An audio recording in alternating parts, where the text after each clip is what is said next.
Saudara pasti dalam kemenangan. Silakan duduk dalam keadaan kemenangan ya. Kalau anak-anak Tuhan Yesus harus dalam keadaan kemenangan. Bahkan dikatakan lebih daripada pemenang. Jadi kalau misalkan kita ini enggak menang, kita masih sebetulnya di dunia ini ada dua jalan. Satu jalan orang fasik, satu jalan orang benar. Kalau kita masih kalah terus, pasti saudara ada di jalan orang fasik. Sebab di jalan orang benar itu, di atas kepala orang benar berkat luar biasa saudara. Jadi kalau orang benar itu selalu diberkati saudara. Bukan namanya, ya saya ikut Tuhan Yesus kok kalah lagi. Saudara cek, pasti saudara enggak suka berdoa. Saudara cek, pasti saudara enggak ngikutin firman. Ayo, jangan di jalan yang fasik, tapi di jalan orang benar. Dan di sana saudara-saudara mendapat kemenangan. Waktu bulan lalu saya ingat saya bicara tentang Nabi Nuh. Jadi orang-orang yang bergaul erat. Saya percaya kalau jemaat Tuhan di tempat ini semuanya bergaul erat dengan Tuhan, pasti Tuhan senang melihatnya. Pasti senang enggak? Pasti dong, kalau senang berdoa, senang apa. Waktu Nabi Nuh itu rusak perilaku daripada manusia. Sampai Tuhan bilang air bah saja. Kenapa? Dunia itu sudah penuh dengan manusia-manusia yang rusak lakunya. Jadi harus dibenerin dengan Alkitab. Jadi penuntunnya hari-hari harus ada Alkitab. Sehingga hidup kita selalu menang. Hidup kita bukan di jalan orang fasik, tapi jalan orang benar. Saudara-saudara pasti diberkati Tuhan. Oh, mari kita lihat bagaimana Tuhan tuh sayang banget deh sama kita semua. Karena itu dia mau mengirimkan anaknya yang tunggal ke dunia ini supaya jangan kita binasa. Karena rusak lakunya harus diapain? Jadi Tuhan kirim deh anaknya supaya kita semua selamat ya. Kalau tadi kita menyaksikan bagaimana itu di Tuhan Yesus disalib, keluar darah luar biasa. Saudara terenyuh enggak? Hati saya terenyuh lihatnya. Aduh, orang yang enggak berdosa tapi kok diperlakukan seperti itu. Tapi murid-muridnya saja di sana juga seharusnya nemenin nih. Pada saat Tuhan Yesus mau masuk kayu salib. Tahu enggak Tuhan Yesus mau masuk kayu salib? Tahu saudara, dia itu diperintahkan ke dunia ini untuk menebus dosa kita. Jadi tahu banget bahwa Tuhan Yesus itu dikirim ke tengah-tengah kita. Sehingga murid-muridnya seharusnya menopang Tuhan Yesus, mau dikubur, mau disalib, mau dibangkitkan oleh Tuhan. Mari kita lihat dari bagaimana karakter murid-murid Tuhan Yesus. Saudara mau lihat Matius 26 ayat 41. Dikatakan berjaga-jagalah dan berdoalah supaya kamu jangan jatuh ke dalam pencobaan. Roh memang penurut, tetapi daging itu lemah. Jadi keadaan murid-murid Tuhan Yesus suruh berdoa aja sulit, saudara. Sejam nggak tahan, sejam katanya Tuhan. Dan yang kedua adalah Matius 26 ayat 43. Kita ini harus berjaga-jaga ya. Dan ketika ia kembali pula, ia mendapati mereka sedang tidur, sebab matanya mereka sudah berat, sedang berat, ngantuk ngantuk Tuhan, suruh doa. Enggak tahan sejam. Enggak bisa tuh. Ngantuk, saudara pernah merasakan ngantuk terus. Enggak mau berdoa malam ini. Karena apa? Ngantuk. Sejam aja enggak kuat katanya. Jadi yang kedua dikatakan bahwa lagi tidur, lagi bobo. Ya, saudara, kalau misalkan saudara-saudara dijadwal, ayo doa, Ibu Susi senangnya, ayo doa, nggak tahan, ngantuk. Jadi itulah manusia, itu kedagingan, di mana kedagingan ini mau dikalahkan tadi dengan pikul salib, dengan darahnya tercucur, darahnya keluar. Kedagingan itu mau dimatikan supaya saudara hidup dipimpin bukan dipimpin daging tapi dipimpin roh. Amin. Matius 26 ayat 45. Di sini dikatakan sesudah itu ia datang kepada murid-muridnya dan berkata kepada mereka, tidurlah sekarang dan istirahatlah. Lihat, saatnya sudah tiba. Jadi itu saat-saat Tuhan Yesus mau masuk, ini doa Getsemani, mau masuk di dalam penyaliban, dikuburkan. Jadi mau masuk dalam era itu. Tuhan Yesus tahu banget nih, ya tahu banget bahwa dia itu mau melewati masa-masa itu. Karena sudah tahu dia nanti harus pergi ke dunia ini karena rusak lakunya.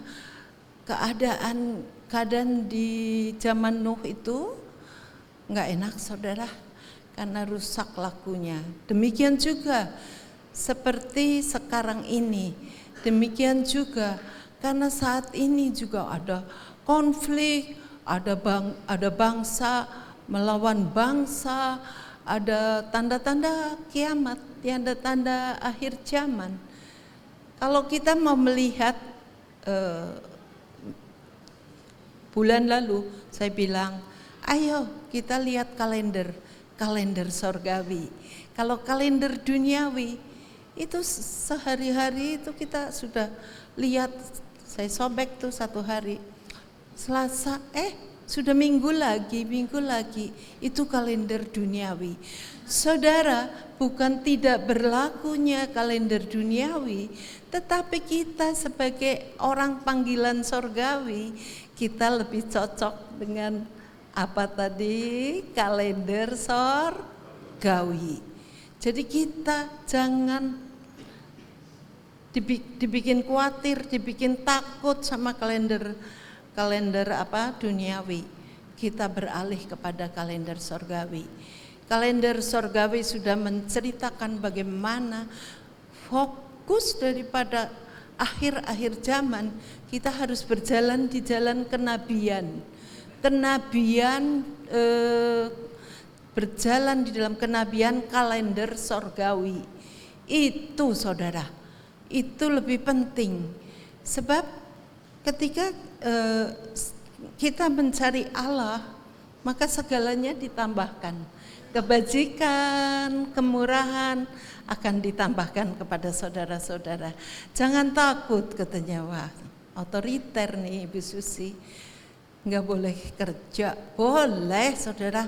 Tadi sudah kita melihat contoh bagaimana yang namanya PPW 24 jam. Itu gereja kita visinya adalah praise worship 24 jam. Ini kalendernya kalender surgawi ya. Kemudian dikatakan pantai Kosta ketiga.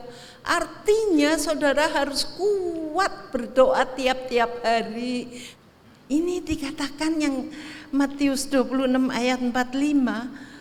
Sesudah itu ia datang kepada murid-muridnya dan berkata kepada mereka, tidurlah sekarang dan istirahatlah.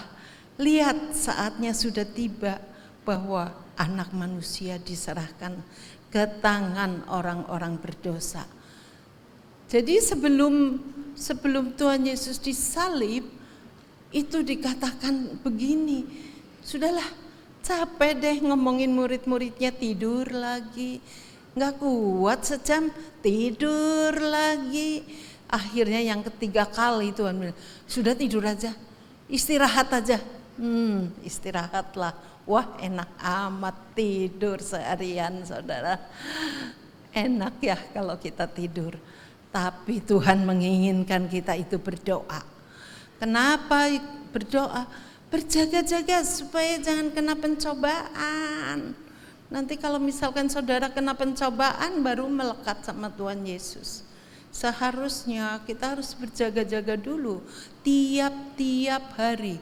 Kalau yang namanya Pantekosta ketiga, gereja kita mengatakan kita harus selalu dipenuhi Roh Kudus. Amin.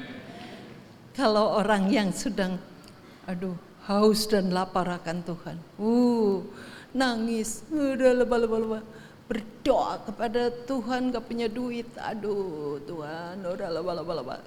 Itu bisa dipenuhi Roh Kudus, saudara, cepet banget dipenuhi Roh Kudus. Tapi kalau lagi enak-enak, saudara, uang banyak ya, aku mau jalan-jalan, mau jalan-jalan ke mall apa mau doa, ayo. Sekarang itu kedagingan pasti dikalahkan dulu. Harus pandai memanage kedagingan sama rohani. Jadi proses dari Tuhan Yesus itu sangat menyakit ya. Lumayan itu. Aduh, kalau luka sedikit aja sakit, apalagi lukanya begitu banyak, saudara. Mari kita masuk di dalam pesan salib ya. Jadi ada 7 perkataan Tuhan Yesus ketika lagi disalib. Yang pertama adalah, Bapa, ampunilah mereka. Ini lagi dituduh, diancam, dihina, di macam-macam ya. Kemudian diolok-olok gitu. Ternyata ada perkataan yang pengikut Kristus, perkataannya begini, Bapa, ampunilah mereka. Jadi kita itu harus mengampuni orang yang menganiaya, orang yang menyakiti. Itu namanya pengikut Kristus. Amin. Saudara mau jadi pengikut Kristus yang sejati, saya percaya pasti mulutnya ampuni, utang aja belum bayar, gitu ya. Saudara akan mampu. Karena mampu kenapa? Karena ada Roh Kudus. Roh Kudus itu memampukan. Saya pernah konselingin ada suami istri. Kenapa sih suaminya ini sudah kaya raya, ibu kenapa tinggalnya di apartemen, udah tidur di sebelahnya, udah umur 90, 80 itu udah hampir check out, saudara. Sudah hampir check out, masa sudah punya cucu, masa ngampuni aja nggak bisa.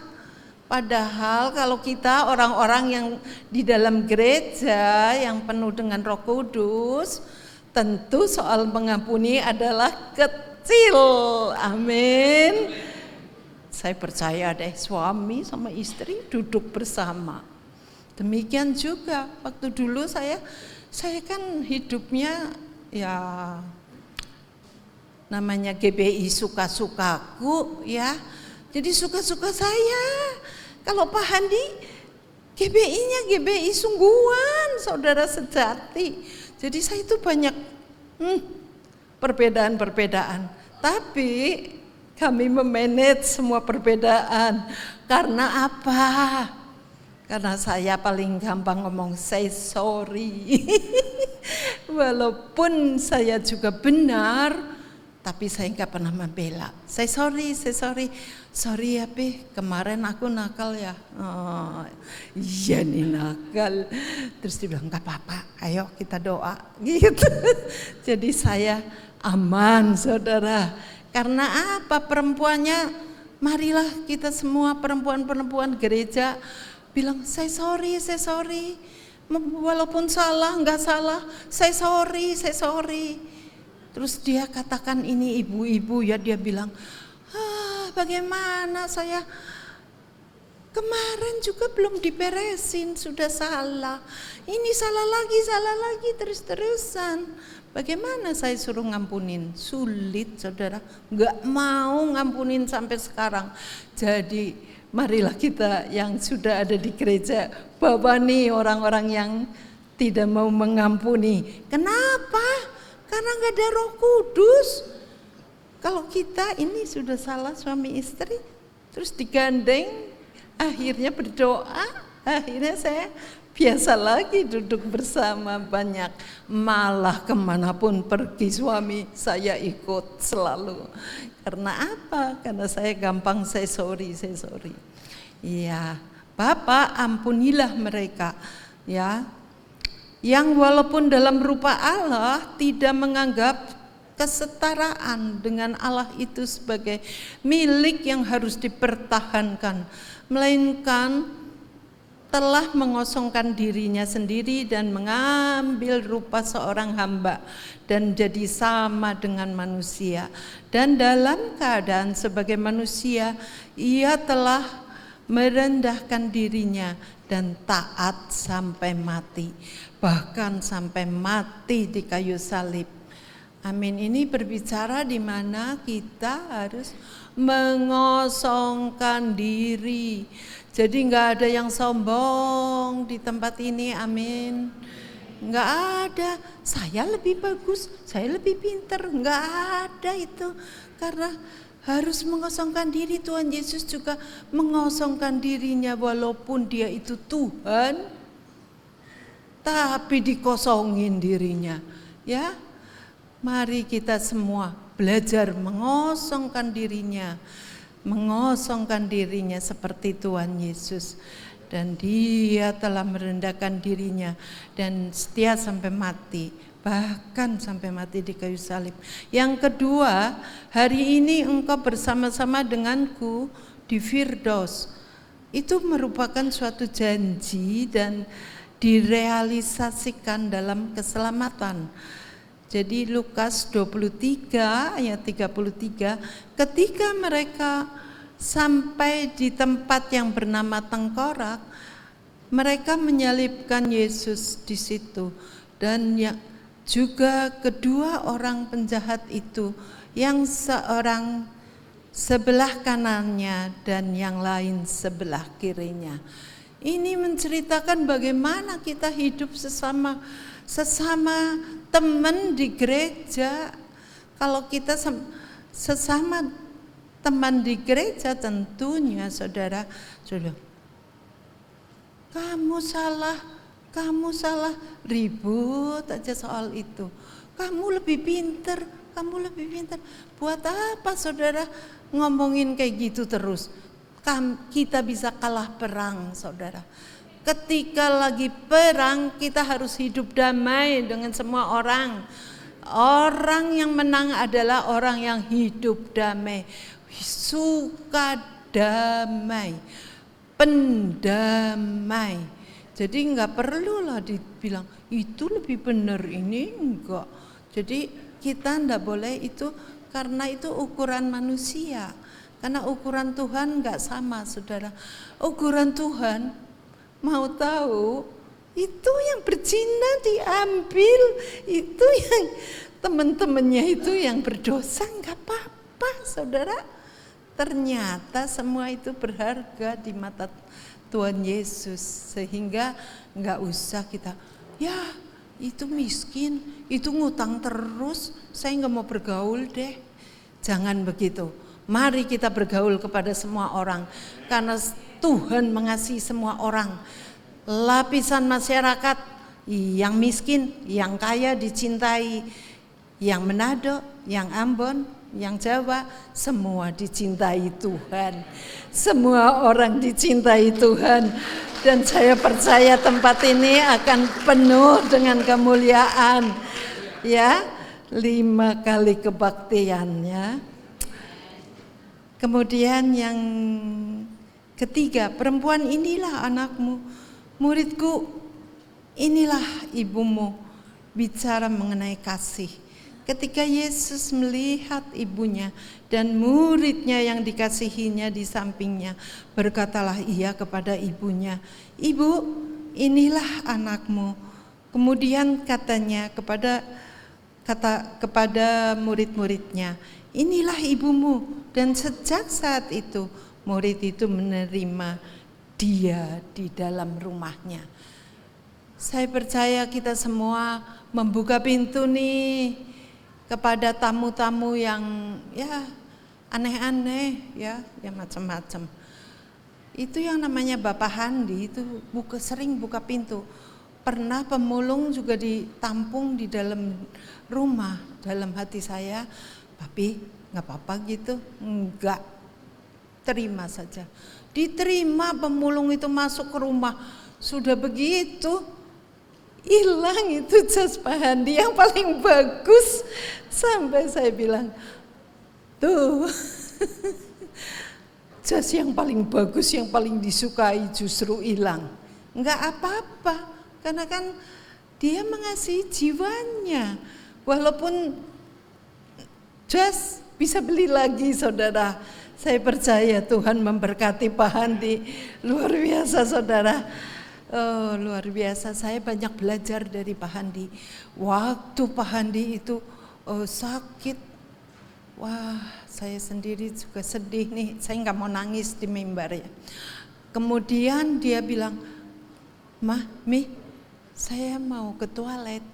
Saya temenin ke toilet, sudah gitu selesai ke toilet muntah darah, ya ampun, terus meninggal, saudara. Aku sampai sedih sekali karena dia masih 60 tahun lebih. Kalau 80 lebih saya akan bersuka cita. Tapi dia itu figur Tuhan Yesus. Jadi saya senang sekali karena saya latar belakangnya enggak baik ya. Ya, ini di sini dikatakan Eloi, Eloi. Nomor 4 ya, Eloi Eloi lama sabachthani, siap menderita secara rohani, persekutuan dalam penderitaan. Dan pada jam 3 berserulah Yesus dengan suara nyaring, Eloi Eloi lama sabachthani, yang berarti Allahku, Allahku, mengapa engkau meninggalkan aku? Saat-saat terakhir memang menyedihkan. Suami saya itu malam-malam dia ambil tisu, dia bilang ke lidahnya ada darahnya. Di saat itu saya sampai, aduh ini suamiku gimana, ini ada tanda-tanda. Saya juga cukup sedih waktu itu. Itu dikirim ke anak-anak, dikirim ke pendoa-pendoa. Sampai saya bilang, udahlah yang namanya juga tisunya kalau dikirim ke sana ini pagi, ini jam 4 pagi, jam 2 pagi gitu. Janganlah nanti mereka nggak bisa tidur, saya bilang. Jangan dikirim ke pendoa, jangan dikirim ke anak-anak, kasihan, aku bilang gitu. Terus Pak Handi bilang, iya, terakhir. Jadi dia itu sudah mengerti bahwa dia akan dipanggil pulang oleh Tuhan. Dia kalau bicara dengan saya, Mi, saya mau pulang gitu. Tapi saya mau apa, mau gimana? Enggak lah, Papi, jangan ngelantur kalau ngomong. Saya bilang gitu, padahal iya. Saya mau pulang. Pagi-pagi disalamin supir ya. Pagi-pagi disalamin, sore-sore disalamin, titip itu ibu ya, dianterin kalau mau kemana-mana, jangan sampai kamu melupakan ibu, kasihan dia. Saya nggak ngerti dia diomongin. Supir saya sampai saya bilang, kenapa kamu jadi begitu? Saya sudah dititip pesan. Saya percaya ini juga tadi pesan-pesan Tuhan Yesus buat saudara-saudara semua. Sehingga pesan-pesan perkataan, 7 perkataan, biar gereja kita hidup, gereja kita bangkit, menang lebih daripada pemenang. Amin. Kemudian yang aku haus, nomor 5 ya. Aku haus, siap menderita secara jasmani. Sesudah itu karena Yesus tahu bahwa segala sesuatu itulah selesai. Berkatalah ia supaya genaplah yang ada tertulis dalam kitab suci, aku haus. Di situ ada suatu bekas penuh anggur asam. Maka mereka mencucukkan bunga karang yang telah dicelupkan dalam anggur asam pada sebatang hisop, lalu menunjukkannya ke mulut Yesus. Suatu kali saudara pasti merasakan haus dan lapar, bukan apa-apa, soal jiwa kita ini rasanya, aduh Tuhan, saya juga sering merasakan seperti ini. Haus, karena tubuh, jiwa, dan roh. Jiwa sama roh itu saudara harus pelihara sampai Tuhan Yesus menjemput kita. Oleh karena itu pada saat haus saudara baca firman, jiwa saudara harus dipelihara. Kalau kita masih ingin hidup, jiwa saudara dipelihara dengan Alkitab, dengan firman Allah, membuat kita jadi semangat hidup, membuat kita ini tidak melanggar firman Allah. Karena firman Allah itu adalah ya dan amin. Dia nggak boleh dilanggar, ya. Saya percaya jemaat di sini semuanya pinter-pinter, pasti membaca Alkitab.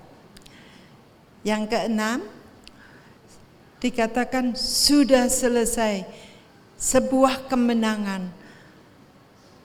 Sesudah Yesus meminum anggur asam itu, berkatalah sudah selesai. Lalu ia menundukkan kepalanya dan menyerahkan nyawanya. Sudah selesai. Ternyata penyaliban daging itu gak gampang saudara. Mari kita belajar. Tapi visi dari gereja kita yang pertama adalah tsunami worship. Ini yang tadi seperti tadi anak-anak pada di depan. Tsunami worship artinya kita menyanyi terus setiap hari. Kalau kita nyanyi, pasti Tuhan datang. Amin. Kalau kita enggak nyanyi, ngomel, bersungut-sungut, akhirnya bukan Tuhan yang datang, ya. Malaikat maut dikatakan, tiba-tiba sakit mah, tiba-tiba sakit apa lagi tuh yang darah tinggi, ya apa lagi ya, banyak ya. Jadi kita banyak nyanyi saudara. Ketika kita menyanyi, kita sudah tsunami worship. Akhirnya kita akan lulus. Akhirnya kita pada akhir zaman, kita masih eksis di dalam nama Tuhan Yesus. Karena apa? Kita semua dipelihara. Tubuh, jiwa, dan roh kita semua terpelihara. Dikatakan nomor 7, Bapa, ke dalam tanganmu kuserahkan nyawaku, menyerahkan total, maka apapun doa saudara ada kuasa. Apa yang terjadi setelah kematian Yesus? Lalu Yesus berseru dengan suara nyaring, iya Bapa, ke dalam tanganmu lah kuserahkan nyawaku. Dan sesudah berkata demikian, Ia menyerahkan nyawanya, saudara. Waktu Pak Handi sudah muntah darah, dia tangannya begini, saya sampai sedih rasanya melihat dia, karena saya melihat dia seperti melihat Tuhan Yesus yang suka mengajari saya. Saya orang yang tidak baik, saya orang yang tidak benar dirubah menjadi orang benar. Tapi setelah itu, setelah 2 tahun baru saya nggak terlalu error. Lumayan 2 tahun, saudara. Iya, jadi ditinggalkan rupanya berat juga ya, ditinggalkan. Karena kenangan yang baik, meninggalkan kesan yang begitu banyak dalam hidup saya, sehingga saya nggak kepingin apa-apa. Saya pingin Tuhan Yesus. Cuman itu saja, saudara. Punya harta banyak juga nggak mungkin dibawa pulang, saudara. Punya perusahaan banyak juga saya nggak bisa bawa pulang. Punya mobil juga saya nggak bisa bawa pulang. Tapi kekekalan itu, saudara, luar biasa. Ada banyak orang-orang yang tidak benar seperti saya. Orang-orang yang tidak benar, marilah kita selamatkan. Perkenalkan nama Yesus. Setelah menerima Tuhan Yesus, jangan disangka bahwa itu instan. Tubuh, jiwa, roh memang diselamatkan dengan sempurna karena sudah milik Yesus, gampang mengampuni. Tapi kalau belum ada milik Yesus, itu sulit mengampuni, saudara. Tapi saya percaya jemaat di sini semuanya anak Tuhan Yesus, pengikut Kristus, mau dirubah dari yang tidak benar menjadi benar. Ada 7 pesan Yesus.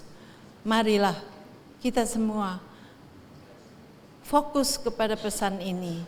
Enggak usah atmosfer duniawi, konflik. Gereja tidak ada konflik, amin. Enggak ada dong atmosfernya. Atmosfer sukacita, atmosfer damai sejahtera ada di gereja ini. Ini adalah keluarga Allah. Keluarga Allah satu sama lain harus mengosongkan dirinya sehingga seperti Tuhan Yesus, luar biasa. Terima kasih Tuhan. Biarlah 7 perkataan Allah ini, 7 pesan Allah ini dapat kami terima, tapi kami lakukan dengan senang hati. Biarlah firman-Mu ini bekerja terus dalam hati jemaat-jemaat-Mu. Terima kasih ya Bapa. Amin. Amin.